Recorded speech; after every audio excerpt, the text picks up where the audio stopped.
YMCA Nemmara, ഇടം, കേളി, നാടക് എന്നീ സാംസ്കാരിക കൂട്ടായ്മകളുടെ സഹകരണത്തോടെ നെമ്മാറ ശ്രീലക്ഷ്മി ഓഡിറ്റോറിയത്തിൽ അനുമോദന യോഗവും ഏകപാത്ര നാടകവും നടത്തി.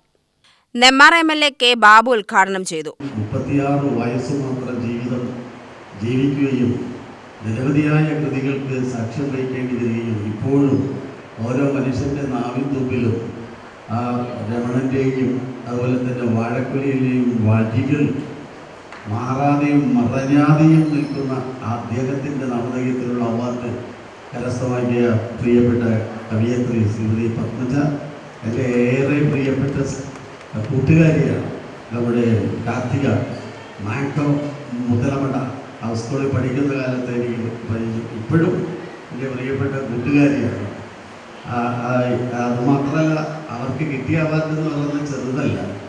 നമ്മുടെ നാട്ടിലെയും ലോകത്തെയും ചർച്ച ചെയ്യപ്പെടുന്ന മാലിന്യമുക്തമായ ഒരു ലോകത്തെ സ്വപ്നം കാണുമ്പോൾ ടാറ്റ കമ്പനിയുമായി ബന്ധപ്പെട്ടുള്ള മത്സരത്തിൽ കേരളത്തിൽ പ്രതിനിധീകരിച്ചുകൊണ്ടും 2ാം സ്ഥാനത്തിലേക്ക് ഉയർന്നതാണ് അല്ലേ അവാർഡ്. അതിൽ ഞാനിങ്ങനെ വായിച്ചു നോക്കി. അപ്പോൾ എനിക്ക് മനസ്സിലായത് 5R ആണ്. ബാക്കി എന്താണ് ആറുകൾ എന്ന് പറയും. 6 എന്തൊക്കെയാണ് 6 എന്നുള്ളത് ബുക്കിലിരിക്കും. ഞാൻ പറയുന്നതിന് ചങ്ങമ്പുഴ അവാർഡ് ജേതാവ് S. പത്മജ, അഖിലേന്ത്യാ തലത്തിൽ ഉപന്യാസ മത്സരത്തിൽ സെക്കൻഡ് റണ്ണറപ്പായ R. കാർത്തിക, സത്യജിത് റേ അവാർഡ് ജേതാവും ആശ്രയം എന്ന ഷോർട്ട് ഫിലിമിന്റെ സംവിധായകനുമായ അജയ് മോഹൻ, രാരിച്ചനും പറയാനുണ്ട് എന്ന ഏകപാത്ര നാടകത്തിന്റെ രചനയും സംവിധാനവും നിർവഹിച്ച രവി തൈക്കാട് തുടങ്ങിയവരെ ആദരിച്ചു. SSLC +2 പരീക്ഷകളിൽ സമ്പൂർണ്ണ A+ നേടിയ റിയോ റോയ്, ദിയാലൂക്ക്, അലൻ ടി സുധൻ തുടങ്ങിയവരെയും ആദരിച്ചു.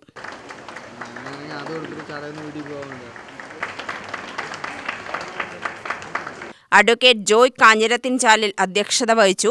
ചേരാമംഗലം ചാമുണ്ണി, പുത്തൂർ രവി, പ്രൊഫസർ സുധാകരൻ, രവി തൈക്കാട്, ഷൻ എന്നിവർ സംസാരിച്ചു.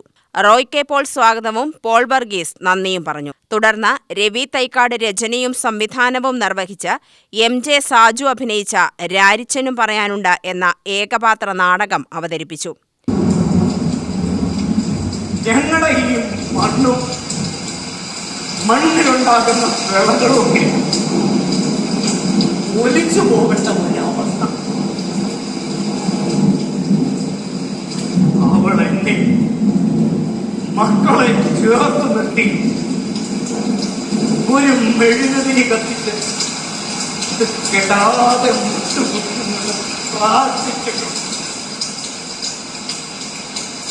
നാടകത്തിന് ശേഷം അവലോകനമുണ്ടായിരുന്നു.